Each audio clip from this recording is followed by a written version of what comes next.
राधे राधे दोस्तों। आज मैं बहुत ही प्यारी कहानी लेकर आई हूँ। चलिए कहानी शुरू करते हैं।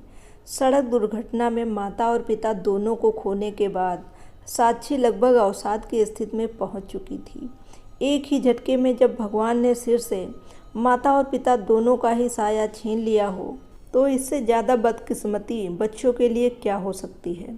साक्षी बचपन से ही माता पिता की बहुत ही लाडली थी, लेकिन उनके यूं चले जाने के बाद से दिन भर आंसू बहाने के अतिरिक्त साक्षी के पास अब कोई शेष काम नहीं रह गया था। वह दुखी मन से घर के सारे काम जरूर करती थी, परंतु उसका दिमाग उसके नियंत्रण के लगभग बाहर हो चुका था।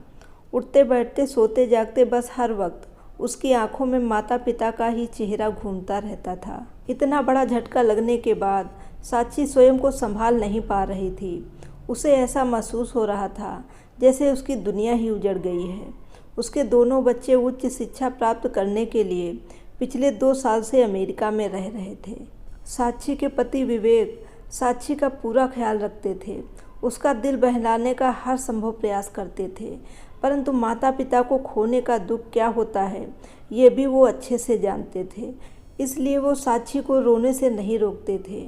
उनका मानना था कि रोने से और आंसू बहाने से साक्षी कुछ दिनों में हल्का महसूस करने लगेगी और समय बीतने के साथ साथ उसकी स्थिति में सुधार भी आ जाएगा। अब साक्षी ने हर जगह आना जाना लगभग बंद कर दिया था। ना वो किसी से बात करती थी, ना ही किसी के घर आती जाती थी। कोरोना के चलते वैसे ही उसका घर से निकलना कम हो पाता था, परंतु जरूरी कामों के लिए भी अब उसने घर से निकलना बंद कर दिया। किसी का फ़ोन भी आता तो वह 1-2 मिनट अनमने मन से बात करती और फ़ोन रख देती। साक्षी की यह हालत उसके मायके वालों से छुपी नहीं थी। माता पिता के जाने के बाद मायके में उसका इकलौता भाई और भाभी तथा उनका परिवार था।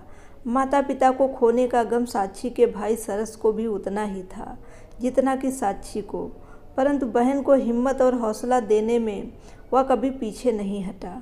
राखी का पर्व लगभग आने वाला था। साक्षी ने रक्षाबंधन के दिन मायके जाने से इनकार कर दिया, क्योंकि माता पिता को इस बार घर पर ना पाकर वो स्वयं को और अधिक कष्ट नहीं देना चाहती थी और भाई भाभी के त्यौहार के रंग में भंग नहीं डालना चाहती थी। इसलिए उसने वहां ना जाने का फैसला किया और अपने भाई को फ़ोन करके बोल दिया कि भैया मैंने राखी भिजवा दी है, इस बार मैं नहीं आ पाऊँगी। बहन की बात सुनकर सरस ने जिद नहीं की और कहा कि अगर तुझे ना आने में कम तकलीफ़ होती है तो मैं नहीं चाहूँगा कि तू आए, और ये कहकर उसने फ़ोन रख दिया। रक्षाबंधन का दिन आया। त्यौहार संबंधी सभी औपचारिकताएं पूरी की, परंतु साक्षी का मन किसी भी चीज़ में नहीं लग रहा था। त्यौहार के दिन भी वो बुझी बुझी थी और अकेलापन उसे अंदर ही अंदर खाए जा रहा था। तभी दरवाजे पर घंटी बजी। जैसे ही विवेक ने दरवाज़ा खोला, सामने साक्षी के भाई भाभी खड़े थे।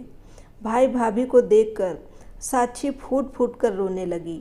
भाई से पहले जब भाभी ने साक्षी को अपने गले लगाया, उसे सांत्वना दी और प्यार से उसके सिर पर हाथ फेरते हुए कहा कि साक्षी दीदी, पापा मम्मी चले गए तो क्या हुआ, आपके भाई भाभी तो अभी जिंदा हैं। आपको कभी महसूस नहीं होगा कि मम्मी पापा हमारे साथ नहीं हैं।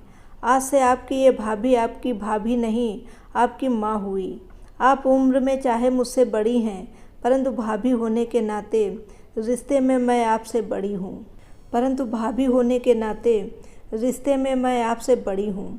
इसलिए आज मैं आपसे वादा करती हूँ कि पूरे दिल से मैं आपको अपनी बेटी का दर्जा दूँगी और माँ बेटी के रिश्ते को ताउम्र निभाऊँगी।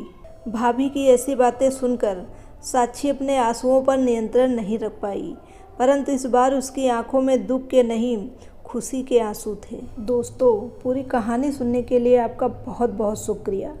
अगर कहानी पसंद आई हो तो इसे लाइक और शेयर ज़रूर करिएगा और मेरे चैनल को सब्सक्राइब करना ना भूलें।